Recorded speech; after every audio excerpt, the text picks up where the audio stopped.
You're listening to the ESO Network, your station for all things geek.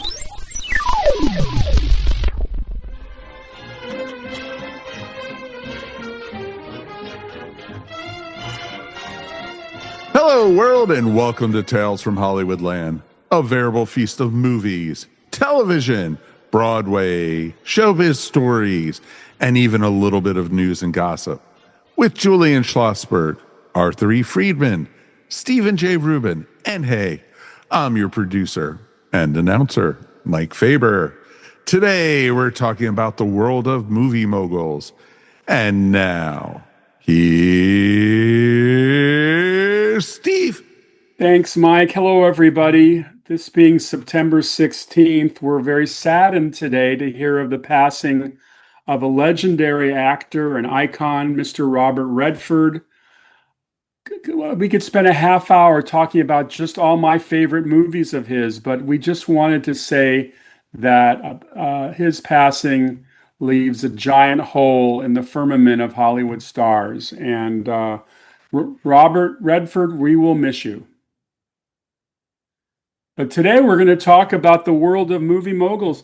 In many ways, it's kind of a different era. We don't really have movie moguls today. We have corporate boardrooms with 75 different vice presidents, all of whom make about $10 million a year. No wonder movies are so expensive. But it's a different arena where there was a time when one guy sat at the table pretty much and said, I want to make this picture. Now there's 75 different men and women who have to decide. Yes, I know there's a supposedly a head of the company who has the final shot, but things are quite different, right, Arthur? Oh, are they ever?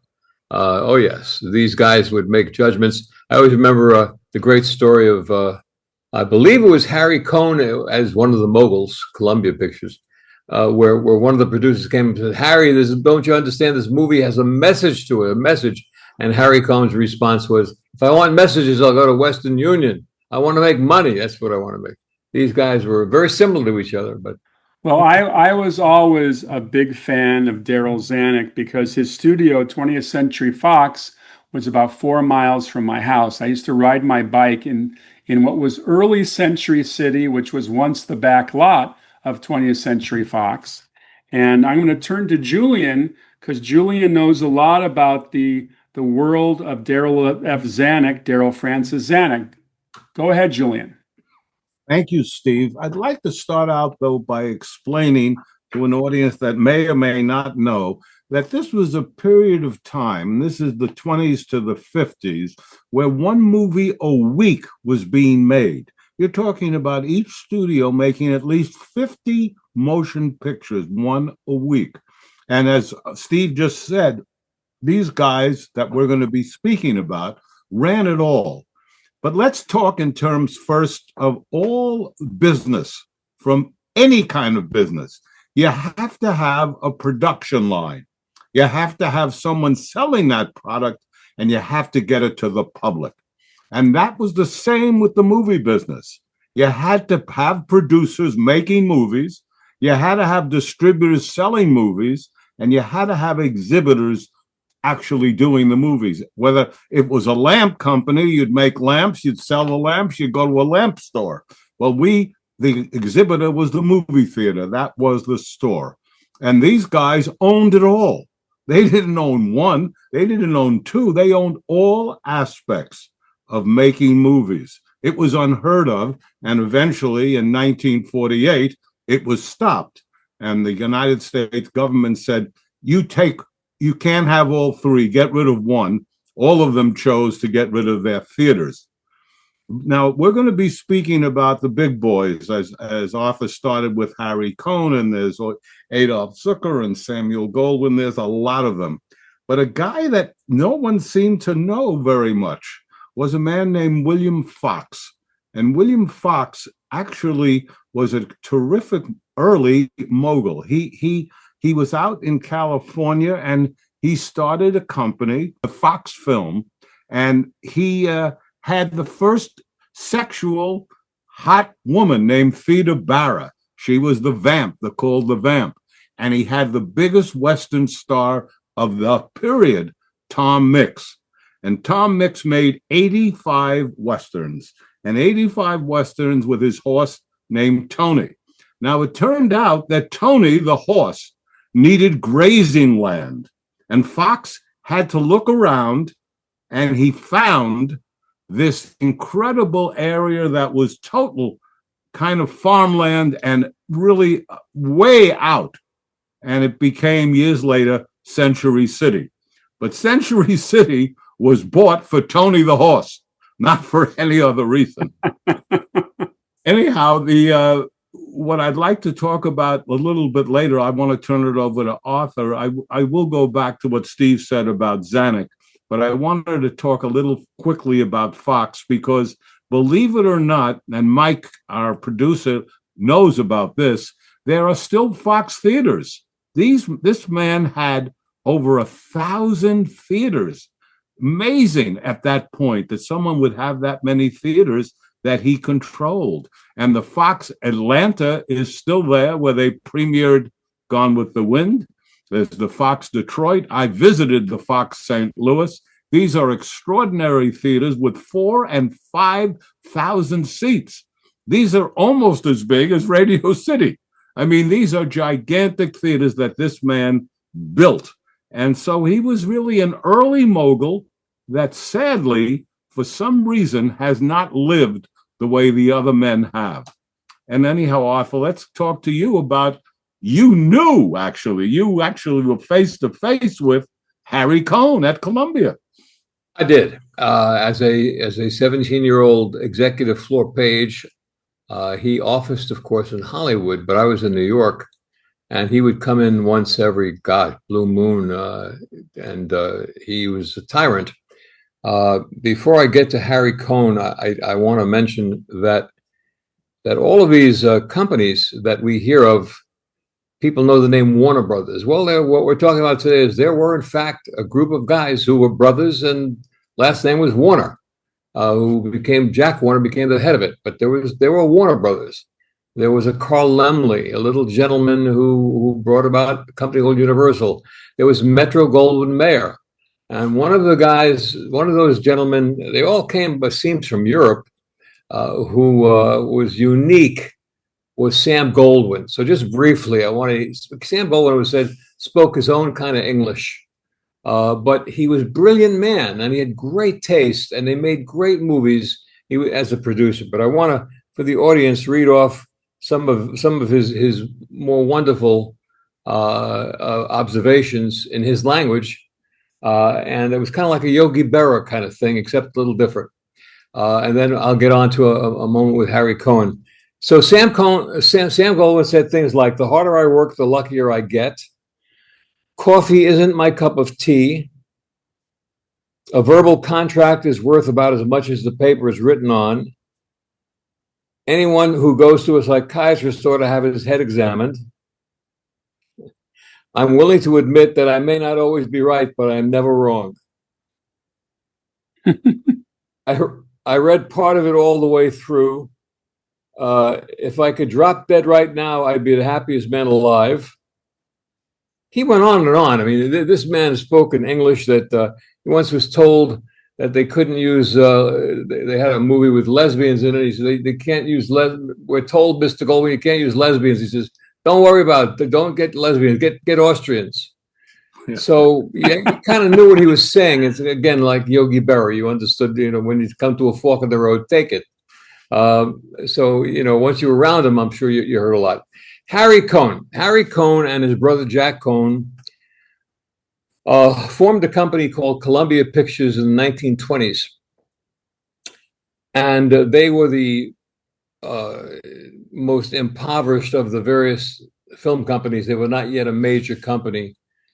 And they had offices on what was called Poverty Row in Los Angeles.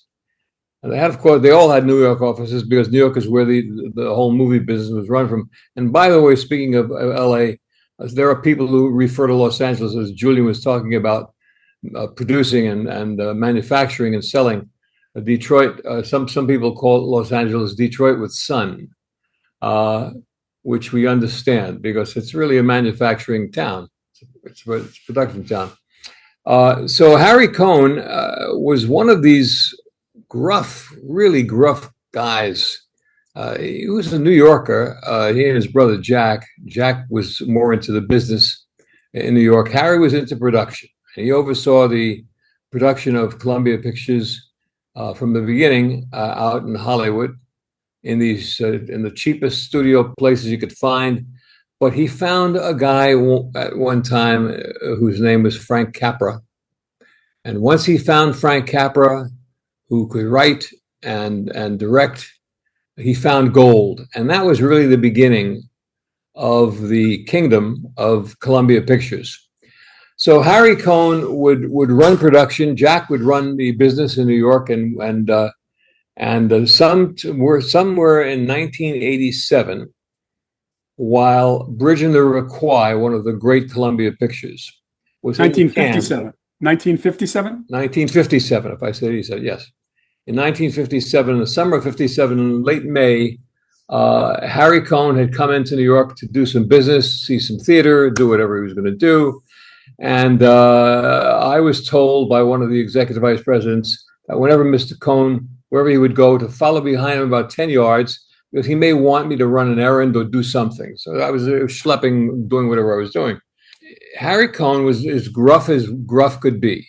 I will never forget the sight of this man coming off the elevator on the 11th floor, the first time I ever saw him, after hearing so much about him, with his had gray on the hair, on his sides of his hair, and his great dark blue Tyrolean hat with a red feather coming out of it.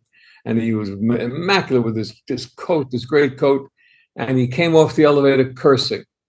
There was no one there. He was just cursing. It just was coming out of him. You know, any four-letter word you can imagine was there. That was my welcoming. Good morning, Mr. Cohn. Yeah, fuck is that, whatever.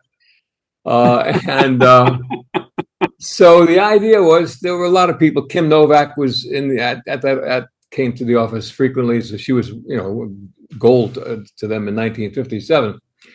But unbeknownst to me, William Holden was coming to pay a visit to Harry, and he came up at about 10 o'clock in the morning, looking better than any man I've ever seen before or since. The most handsome guy I've ever seen. Wearing a black mohair suit, a soft yellow shirt. He was just great. And the receptionist, good morning, Mr. Holden, and yeah, how are you? Here to see Mr. Cohn, of course. So Arthur, take him in. So I took him in. I escorted him in, and I couldn't believe I'm walking next to William Holden, my God, who today would be Tom Cruise or Brad Pitt or George Clooney or something, maybe in spades. He was just great. And they were there to talk about what was going to happen with Bridge in the River Kwai now that it was in the can, as it turned out. And so I took him into Harry Cohn's office, and the cursing started between the both of them. Hours went by. I had gone to lunch and come back, and then unbeknownst to me at 4 o'clock in the afternoon, I got a call. The receptionist said, Arthur, they want you in Mr. Cohn's office. I went in there as a 17-year-old kid, and I couldn't believe it. They want me? What do they want me for? So I go in, and there is the door opens, and the secretary's name was Molly. He was lending a secretary from his East Coast casting director, Harry Rome, who's next door to Joyce Selznick. I mean, there's quite a cavalcade of people up at the executive offices. And Molly said on my entrance into the office, good luck, Arthur. And I went in, and there was William Holden laid out flat on the floor, completely inebriated. His tie was off. It was a mess. And there was Harry Cohn with his feet up on the desk with no shoes, just socks, his teeth on the desk, and cursing, and just, it was crazy. Again, wait, Arthur. His teeth were on the desk, so he had taken out his false choppers. That's right. And they're sitting on the desk. That's right. Okay, I got it. And his feet are on the desk with just socks. And so he said, yeah, get this piece of shit, get him back to the Sherry Netherlands. So my job was to put him together, put William Holden, and I was laying on the floor before I was standing next to this guy. and I put him together as best I could. He was singing Danny Boy, really he was, drunk and singing Danny Boy. And on the way out, I was told, in those days, believe it or not, there was no limo for this guy waiting downstairs. It was him over to the Sheraton Hotel, theoretically by taxi cab, which would have been what, 4 or 5 blocks, Julian? That's all, you know. Gorgeous day in May. And so Harry Cohn said, here's $10, get him in a cab. I don't want anybody to see him. I own this piece of shit, stuff like that. So I took William Holden down the elevator, and nobody happened to be on the elevator, and he was really drunk. And I'm holding my arm around him to steady him, and we got downstairs, and I said, Mr. Holden, I kept calling him Mr. Holmberg or Holden. I was so nervous. I was calling him anything but Holden, Mr. Holmstein, whatever. And I put him up against the marble wall, literally, and said, could you just wait here? I got to get a cab. I don't want to take a cab. I want to walk. I walk. So what can I do? So we walked up Fifth Avenue, straggle, and people were shouting, oh, my God, it's Burt Lancaster. It's Robert Mitchum. And here's Bill Holden. And it's unbelievable. Jam-packed Fifth Avenue. Long story short, I get back to the hotel, come back to the office, and I had the $10. So I went to Mr. Cohn's office, Harry Cohn's office, and I went to his secretary, Molly. I said, Molly, I need to see Mr. Cohn to give him back the $10. He said, you don't want to see him. Don't. Keep the $10. It's okay. He won't mind. Believe me.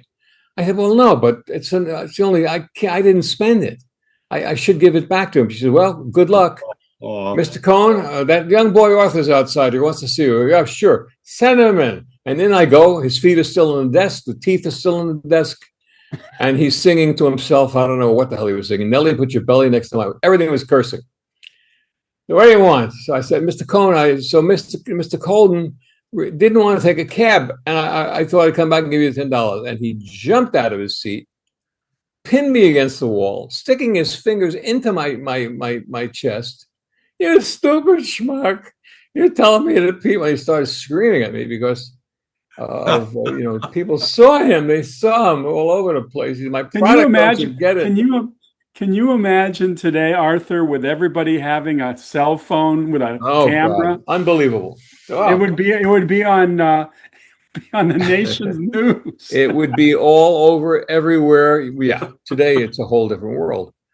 So I said, but I just came back here because I wanted to be honest and give you back your $10.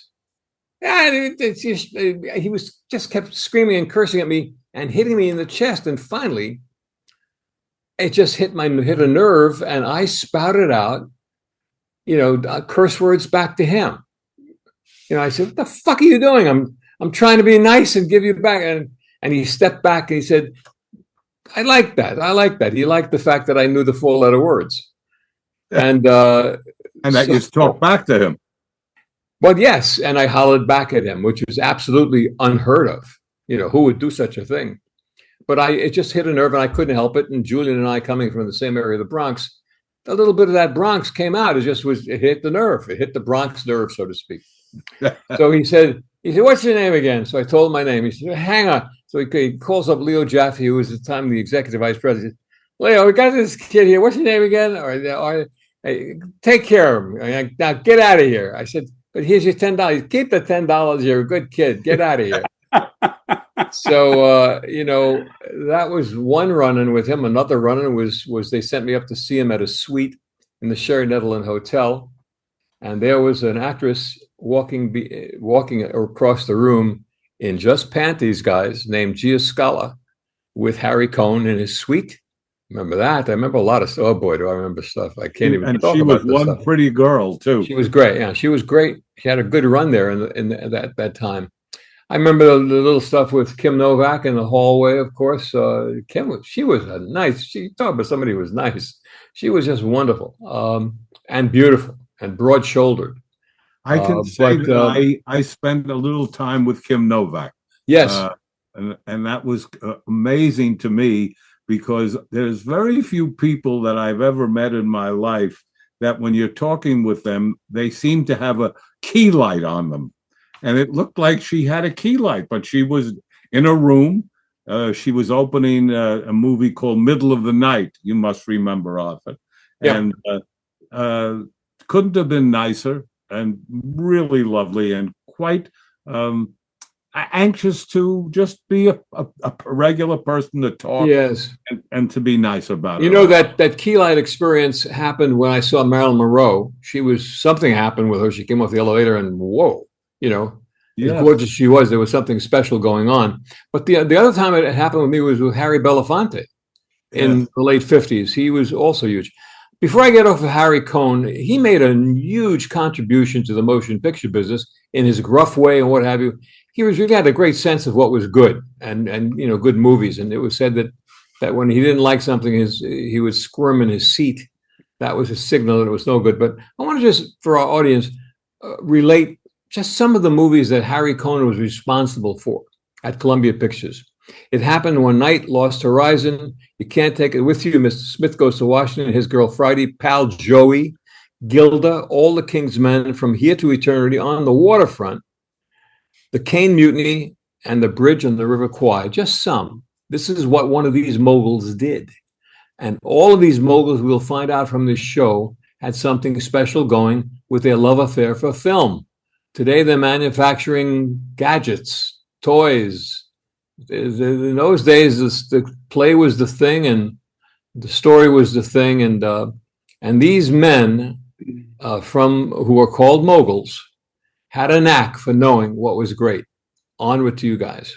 You know, it was a time ripe for somebody with some ambition. I mean, in the teens, after World War I, you know, you had vaudeville, you had burlesque, you had the first silent films, you had little Nickelodeon houses, you had penny arcades. It took somebody with some ambition to see some opportunities, and a lot of these young men had been born in Europe. One of whose name was Lazar Mayer, Meir. He changed it to Louis Mayer. It's Louis B. Mayer, and the B stands for Burt, as in Burt Reynolds, Louis Burt Mayer. And he was born in Kiev. I'm sure his original house probably is a crater right now, unfortunately. But what I found interesting in researching a little bit about Louis B. Mayer, Arthur, was that I kind of related to you because I know that you spent a lot of time in the exhibition business in New England. Well, that's kind of where Louis B. Mayer started. He purchased a rundown burlesque house called the Gem Theater in Haverhill. Is it Haverhill or Haverhill? Haverhill. Okay. Haverhill, Massachusetts. He reopened it as the Orpheum Theater, his first movie theater. And he later partnered with a guy named Nathan Gordon, and they controlled one of the largest chains of movie theaters in New England. And then in 1916, in the midst of World War I, he partnered with Richard Rowland and created Metro Pictures. And 2 years later, after World War I ended, they moved to Los Angeles. He started Louis B. Mayer Pictures. And they eventually teamed up with Goldwyn, and it became Metro Goldwyn Mayer. And for many years, and a lot of this is lost today because Sony purchased the property decades ago, MGM was the queen of movie studios. They boasted that they had more stars than there are in heaven. And Louis B. Mayer ran the company basically as a family enterprise. He considered all of the actors his personal family, and he treated them like family. Unlike the Warner Brothers, who did a lot of social media, social stories about the social challenges of the world. I was a fugitive on a chain gang, Little Caesar, crime movies. Mayer really boasted that he wanted family movies for the most part. He particularly liked child stars.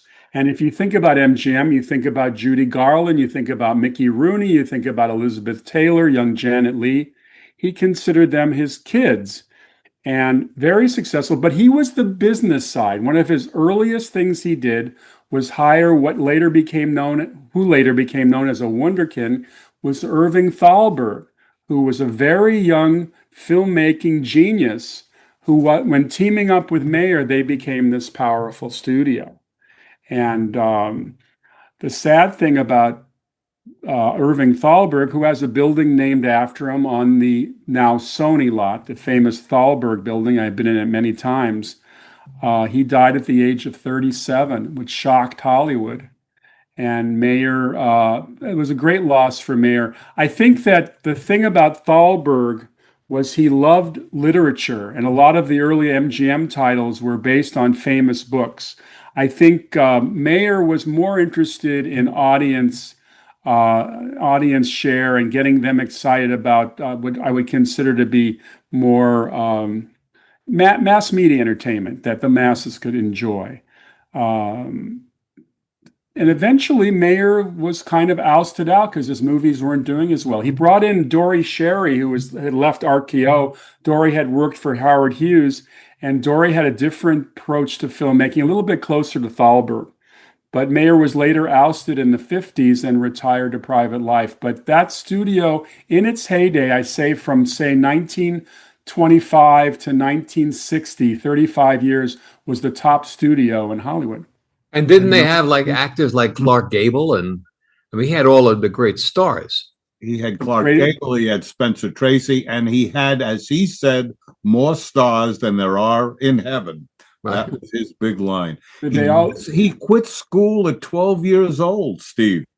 Amazing. I mean, he was in an impoverished home. Father was a scrap metal guy, a very uneducated, and he left town. He left the whole house at 12 years old, left the school. He just had to get away. And as you said, almost all of these guys started out from Europe, mostly Eastern Europe, but at least, or Germany over to the east, to Poland and Russia.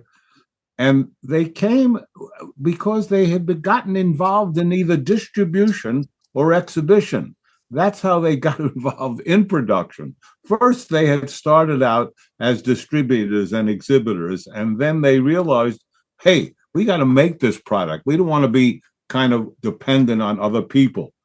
The whole movie business began with Thomas Edison and the Edison Trust in New Jersey, not Hollywood, and Fort Lee, New Jersey, where the studios were, and West Orange, New Jersey. And they would make the movies, but they had to fight the Edison Trust. Edison not only had patented movies, he had patented the machinery to make the movies, but he made one huge error. He did not patent it in Europe. And so they were able to get it from Europe sometimes, the filmmakers. But most importantly, to avoid the Edison Trust, they moved to Hollywood. They would be 3,000 miles away. They'd have cheap labor. They'd have cheap land. And as you guys know, we all lived in LA at one time. You had the mountains, you had the desert, you had the ocean, you had all the locations. You had the weather. Great weather. You had great weather. And the most important thing, well, I don't know, the most important was the fact that you were close to Mexico. So when Edison would send people, you could whip into Mexico and avoid subpoenas. So there was a lot of reasons to move to Los Angeles and start. The other thing about Mayer was he was extremely patriotic. Even though he was a Russian national from Kyiv, also known as Ukraine, I think he was desperate to absorb everything American, and he became one of the most patriotic of Americans, as did a lot of the Moguls from Europe. They wanted to assimilate, even though immigrants become the most patriotic of all. They did, and you know they were Jews and they practiced Judaism, but it did not infiltrate their movie making much. Well, no, and more importantly, in Louis B. Mayer's case, he changed his birth date to July 4th. But he thought, well, this will really do it now. Let's not screw around. Hey, Julian, until this very moment, I never knew that Edison didn't patent Europe or other foreign countries. Yeah. That's amazing. It is, considering how smart and how tough he was. But I guess they didn't worry about, they should have, because the Lumiere brothers in France had really started it even before Edison did. But Edison took it to a much better level But they didn't. But the Lumiere brothers did not patent anything in France. They were producing movies, correct? Yeah, they were producing movies, but they had also started a camera. They had the first camera that was used, and it was interesting because their father had been a photographer. So it's an interesting history. But Steve, when we were all much younger, suggested I talk a little bit about Darryl Zanuck, and I will, because he, unlike all the other moguls, was not born in Europe. He was born in Wahoo, Nebraska, and at the age of 15, he went and enlisted in the army to fight in World War I, went to France. And again, unlike the other moguls, he was initially a writer, and he went to Hollywood to write, and he ended up at Warner Brothers. He learned the business at such a young age that, believe it or not, guys, listen to this, at 23, he became the head of production of Warner Brothers at 23 years old. And in 1931, under his aegis, they produced Little Caesar and Public Enemy #1, two of the great gangster movies of all time. So he had a very interesting career before he got involved with Jack Warner, had his confrontation with him, and opened something called 20th Century Films. Not 20th Century Fox yet, 20th Century Films. And he ended up teaming up with Joseph Schenck. And Joe Schenck was a head of United Artists. He left UA and teamed up with Zanuck, and they made this company, and they produced some terrific movies. But his greatness was he and Schenck decided we need distribution.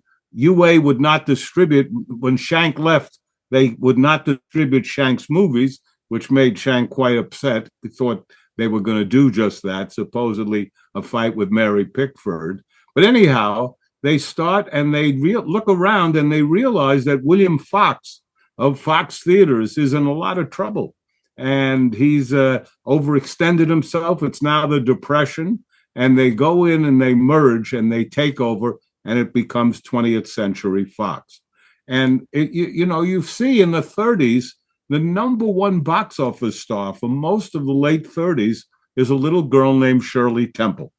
And that is now a 20th Century Fox star. And that makes a huge difference. I'll get back to Zanuck, but I don't want to monopolize, so I'll send it over to. But Julian, you didn't mention Darryl Zanuck at age 21 had his first cigar.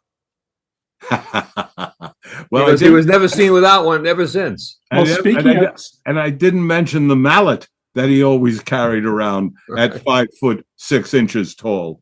Well, speaking of stars, you mentioned that Darryl Zanuck was a writer. He wrote, some of the first things he wrote were films for Rin Tin Tin. Now, they weren't dialogue heavy. They were barking heavy. But Rin Tin Tin was a big star, and Darryl was involved in the original. Now, my connection to Darryl Zanuck, I'll say it briefly, was in researching the history of The Longest Day. Now, many of us remember that World War II classic from '62.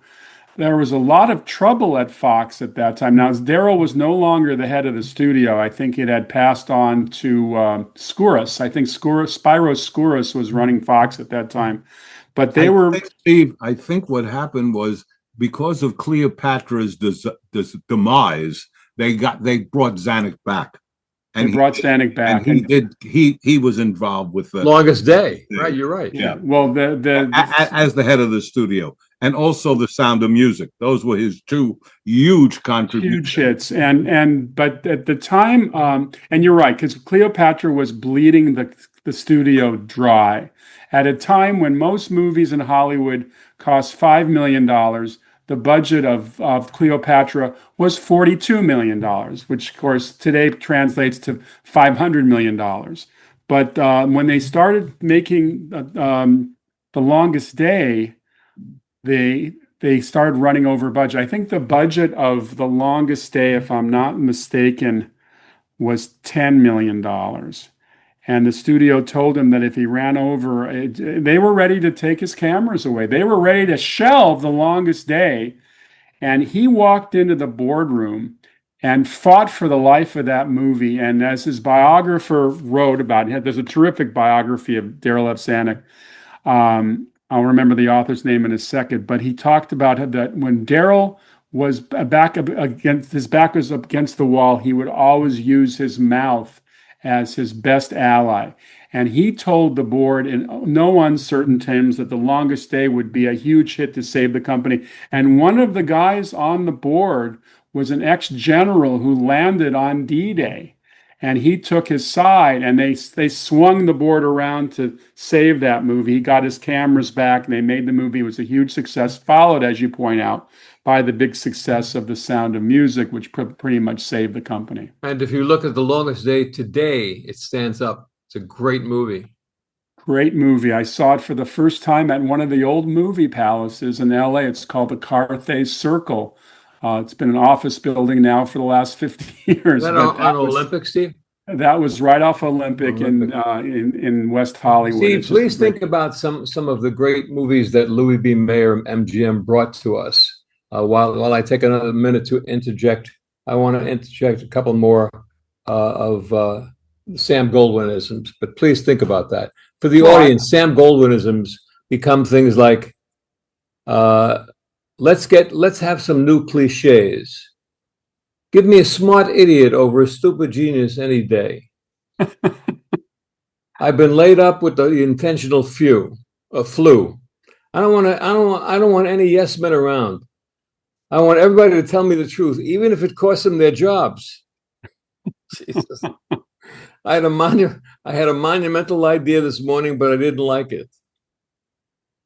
If I look confused, because he did have publicists who knew how to get out Goldwyn-isms. He was it was great. Yeah, so did Yogi Berra. That's true. That's true. That's right. Louis B. Mayer's probably the high point of his career at MGM was probably 1939.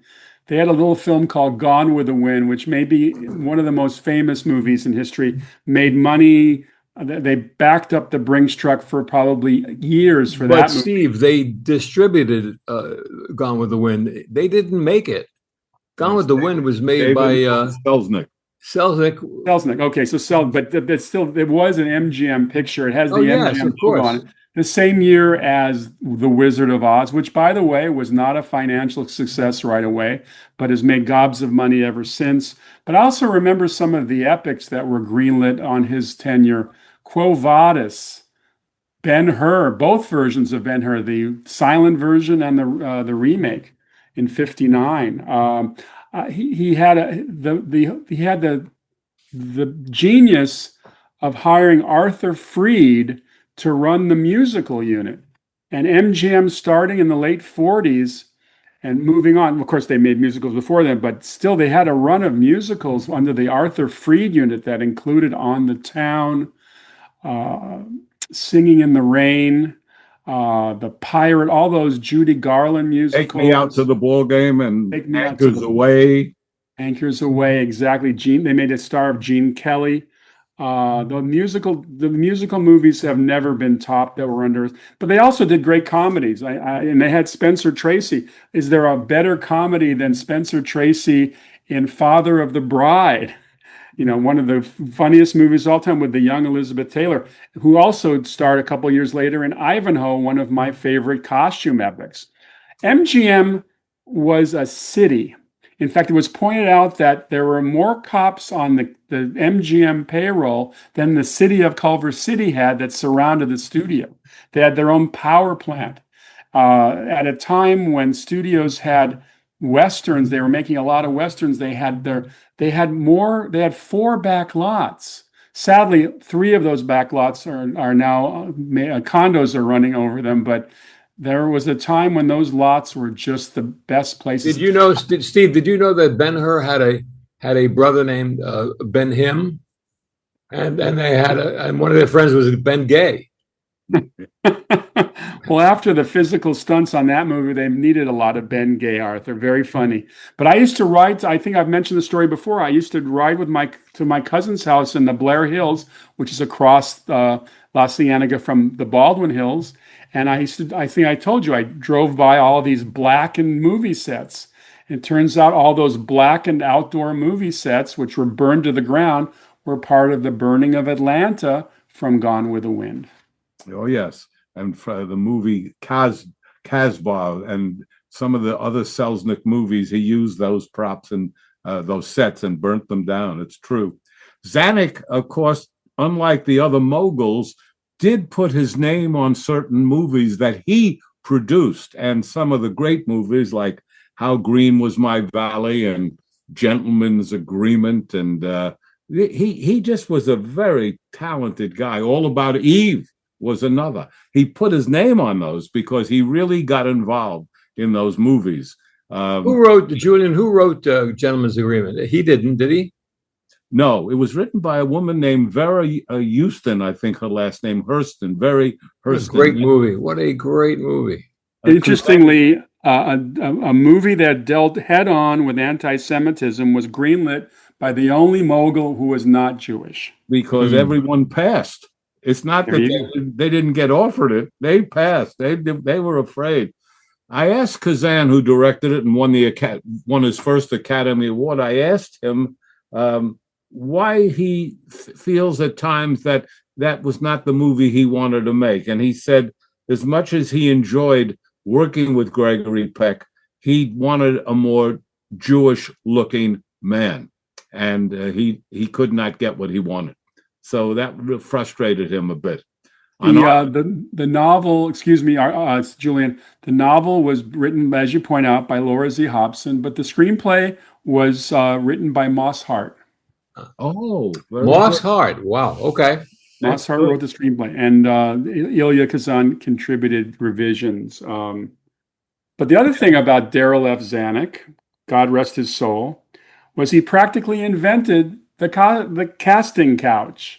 He was notorious for interviewing young starlets during these half-hour sessions behind closed doors. Definitely didn't invent it, though. Well, I did. Many years before, there was a guy named Murray. Murray, oh yes, that's right. Mel Brooks talks about him. As soon as they invented movies, Murray invented the couch. Well, Darryl F. Zanuck was married to Virginia Zanuck. And at one point, they imported a Czechoslovakian actress named Bela Vajir, and she became a member of their household. They changed her name because she wanted to be an actress. They changed her name to Bella Darvey, Darvey being Darryl and Virginia Zanuck, so part of that. And they tried to make Darryl tried to make her into movie stars with not any success whatsoever. She became one of the... He couldn't get any of his mistresses. He tried a lot of them. Bella Darvey was the first one, and that was the Egyptian. That was in the movie The Egyptian. Oh, yes. The female lead. And the story goes that Marlon Brando, who was going to play the lead of Sinue, the doctor, sat in the reading with Bella Darvey, excused himself, and never came back. And then that was followed by Juliette Greco, Irina Demich, who was in The Longest Day. Yes, Darryl had a series of mistresses, very celebrated. And Genevieve Gillet, I think her name was. Genevieve Gillet, oui. Yeah. But I have to say that, and it's sad because here it is, 2025, and the 20th Century Fox Studios doesn't exist pretty much anymore. There's Disney, which owns the Fox library, and I think they still occasionally release a 20th Century movie, but the Fox is long gone. The only time I see a Fox in LA is if I'm going to Westwood. The Village Theater still has the Fox emblem. Yeah, I saw that. There you go. Hey, did they take the Bruin down? Is that gone? The Bruin is still sitting there empty. We're wondering if it'll come back. The Village was purchased by a group of directors and will be probably a revival house. That I know, but I thought the Bruin was going to be replaced by like an office building or something. Yeah, we don't know yet. We haven't heard.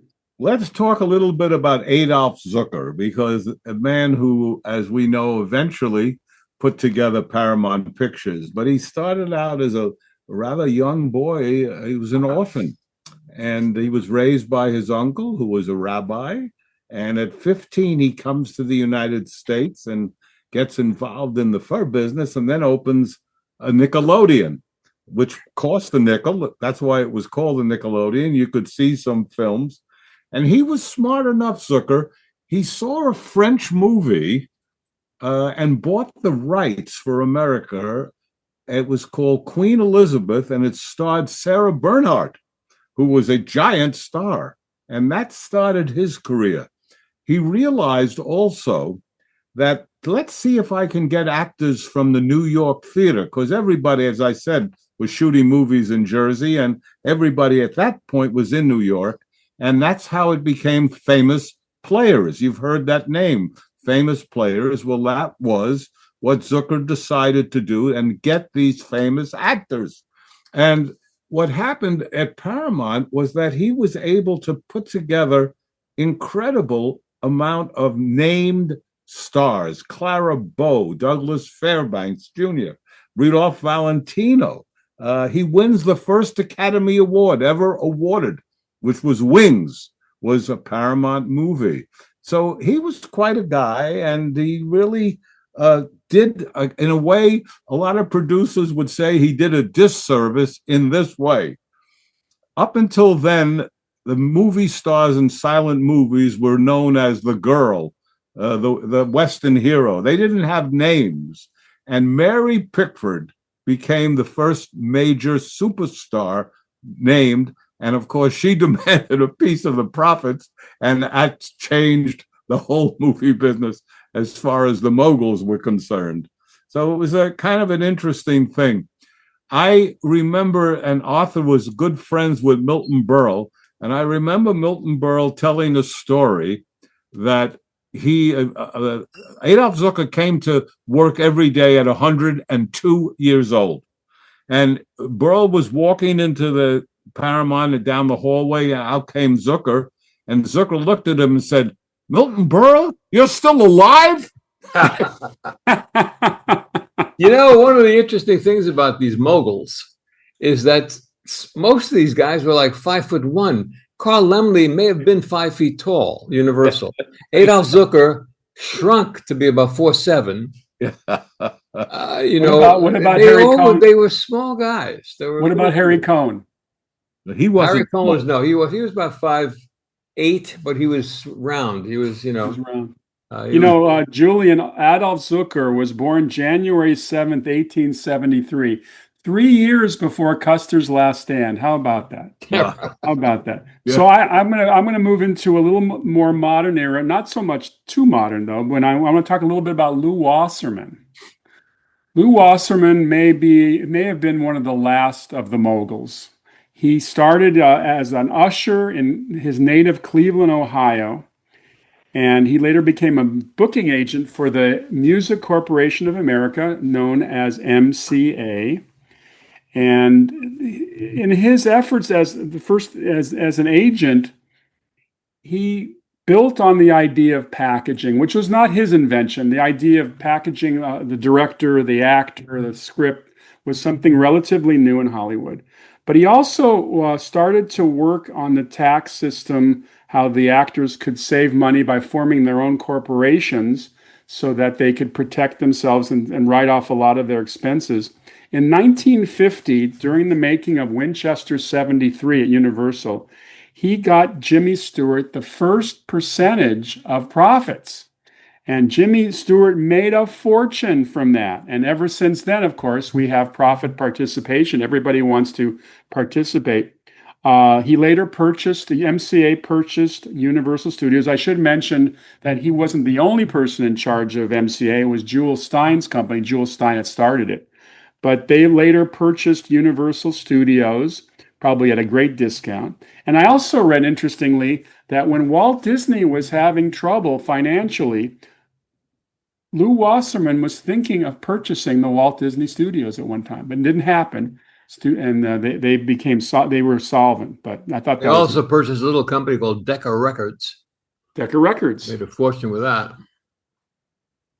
But his Dave Kapp, K-A-P-P. Kapp Records, yeah.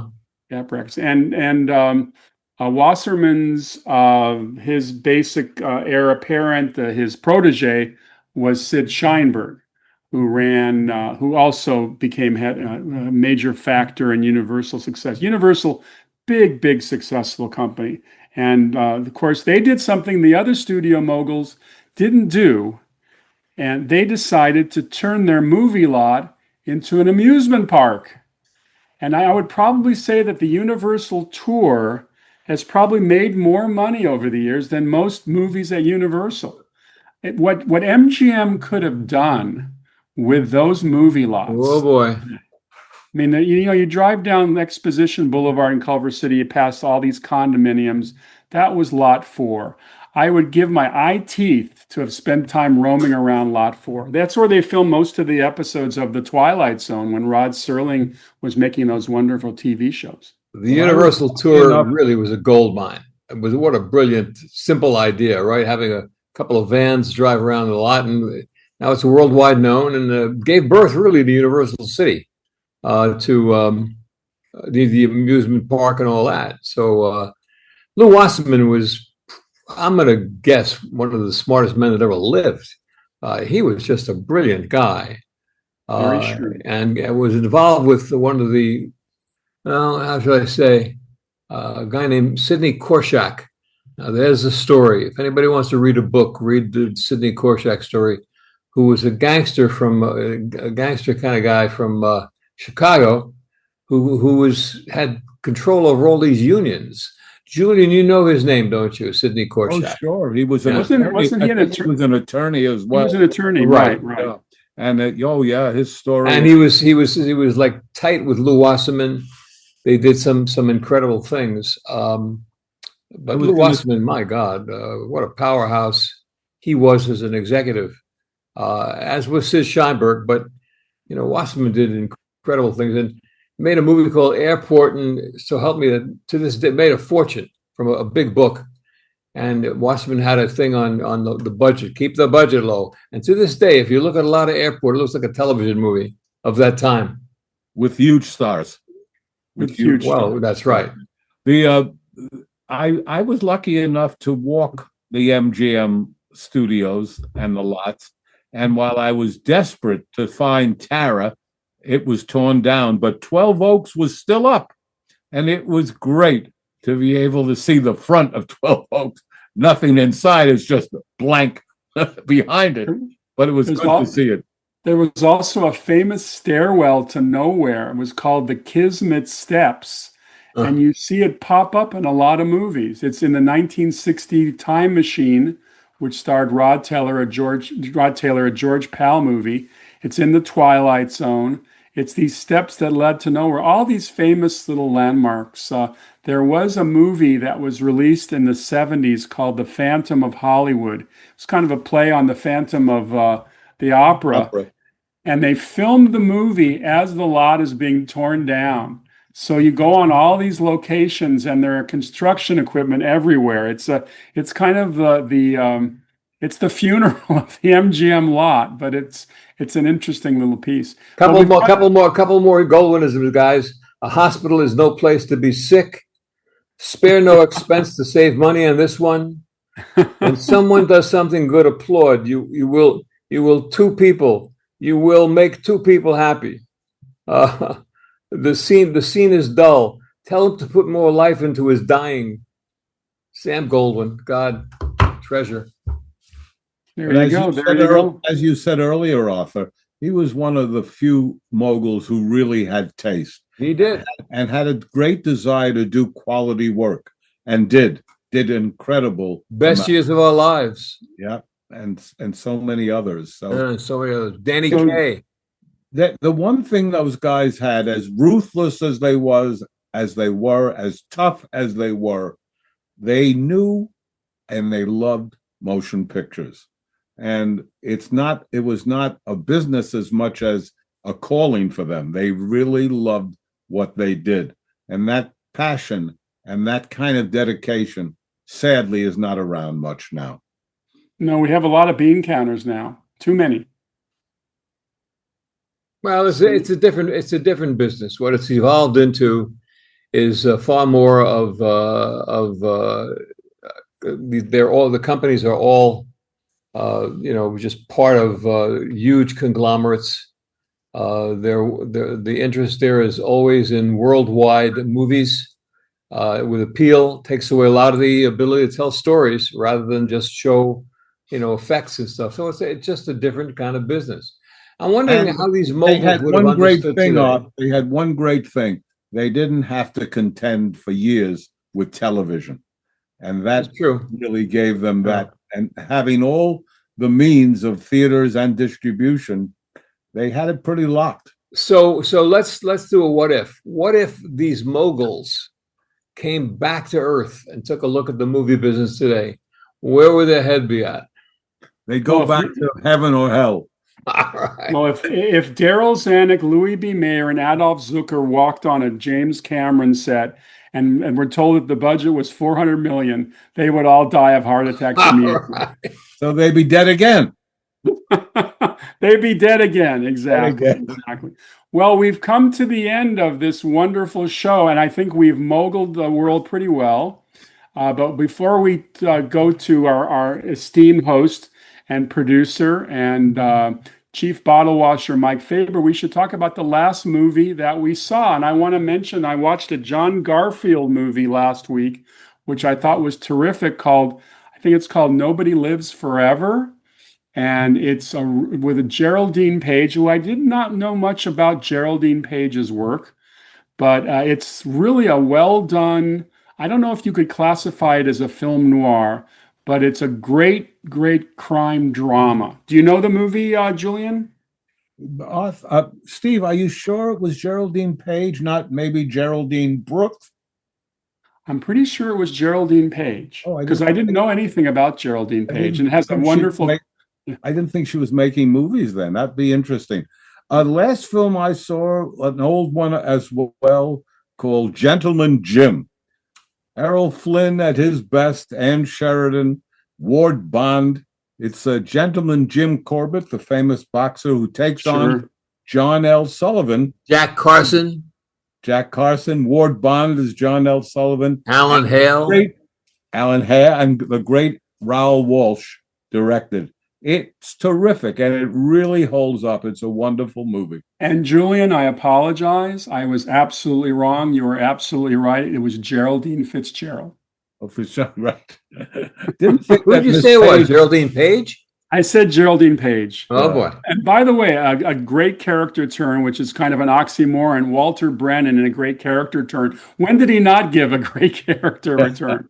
But that was great. What about you, Arthur? What was the last movie you saw? I saw a movie over the weekend, a little movie, and that I had never seen before. Never saw this movie, just fell into it. And one of the great movies I've ever seen, as suspenseful as anything I've ever seen, called Sudden Fear, with Joan Crawford. What a movie. I guess you guys haven't seen it either, huh? Let me tell you. I've seen it. And not only have I seen it, but there was sexy Gloria Graham. There is Jack Palance. It's a very Jack Palance, unbelievable. Gloria Graham was just a hottie. She just had it. She had that certain something. But Joan Crawford was great in this movie, but what a suspenseful film. Recommend it to anybody. It's not that, it doesn't, how should I say, it's not diabolique or stuff like that. It's a goddamn good movie called Sudden Fear. Loved it. David Miller directed. David Miller, who did Private Newman, whatever it was, Captain Newman, MD. And he directed one of my favorite movies, which is also Kirk Douglas's favorite movie, Lonely Are the Brave. Good movie. That was. By the way, on Sudden Fear, they shot it in San Francisco live.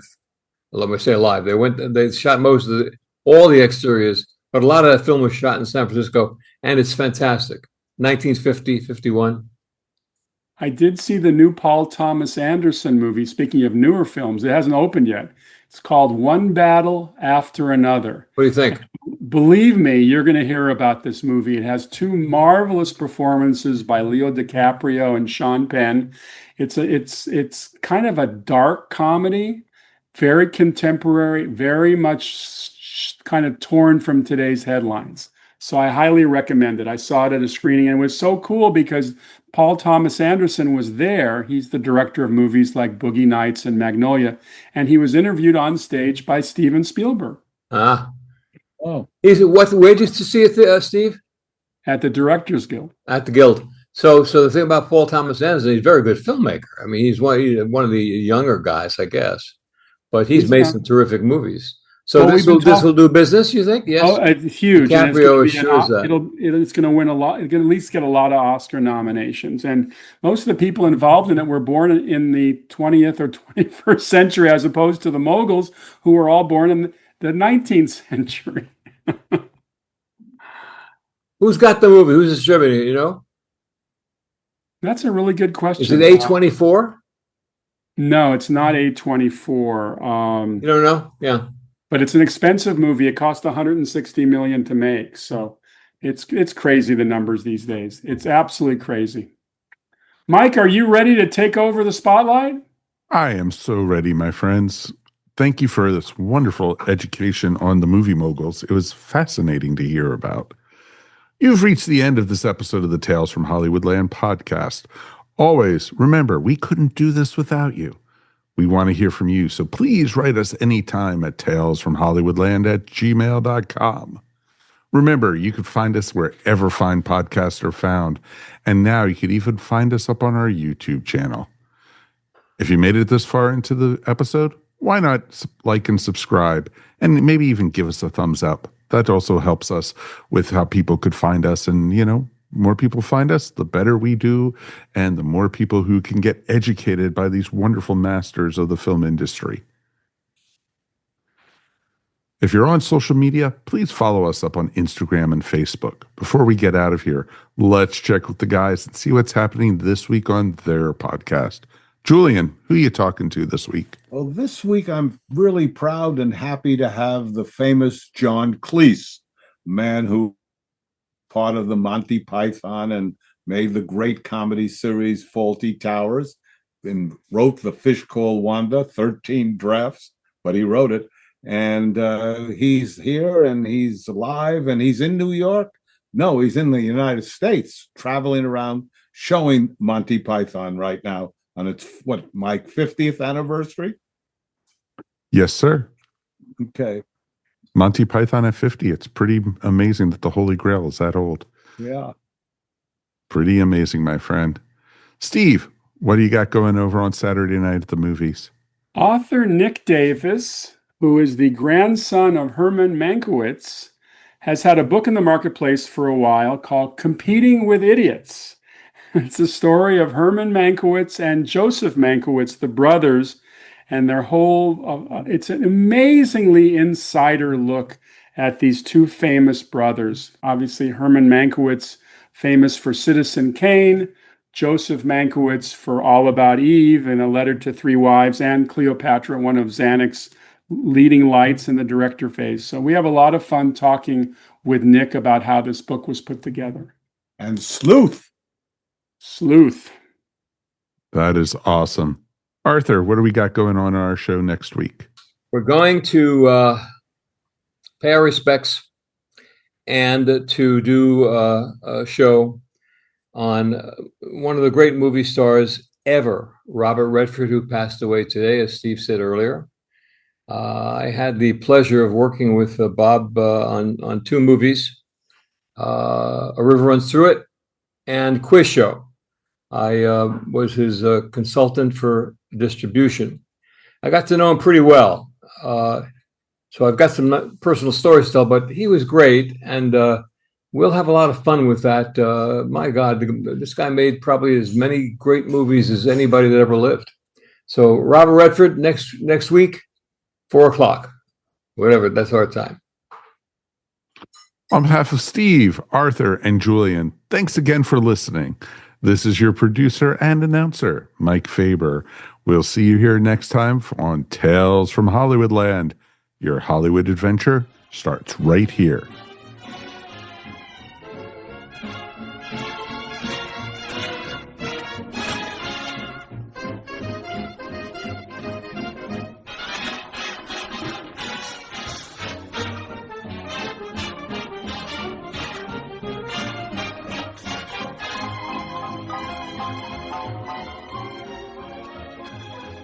Well, the colder temperatures have finally arrived, and that can only mean one thing. No, that was the last promo, but it still means monsters.